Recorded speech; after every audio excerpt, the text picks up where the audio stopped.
Komisi Pemberantasan Korupsi atau KPK resmi memindahkan 10 anggota DPRD Muara Enim tersangka kasus dugaan penerima suap 16 paket proyek ke Rutan Tipikor Pak Jo Palembang Selasa 8 Februari 2022.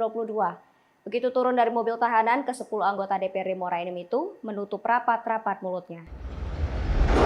Menggunakan rompi tahanan KPK dan tangan diborgol, ke 10 wakil rakyat ini digiring dari bandara menuju rumah tahanan Pak Jo. Juru bicara KPK Ali Fikri mengungkapkan ke 10 anggota DPRD Muara Enim tersebut terdiri dari Subahan, Piardi, Indragani, Ishak Joharsa, Aryocha Setiadi, Ahmad Reo Kosumo, Marsito Mardiansyah, dan Muhardi dan Fitriansyah. Status penahanan 10 anggota DPRD Muara Enim dipindahkan dari rutan KPK Jakarta ke rutan kelas 1 Palembang.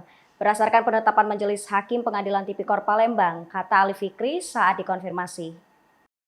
Ke-10 terdakwa anggota DPRD Kabupaten Muara Enim tersebut didakwa JPU KPK Republik Indonesia dengan tindak pidana turut serta menerima uang suap dengan total 2,6 miliar rupiah dari 16 paket proyek di Kabupaten Muara Enim tahun 2019. Dalam dakwaan jaksa KPK, ke-10 anggota DPRD Muara Enim tersebut disebut turut serta menerima aliran dana masing-masing sebesar 200 juta rupiah hingga 300 juta rupiah.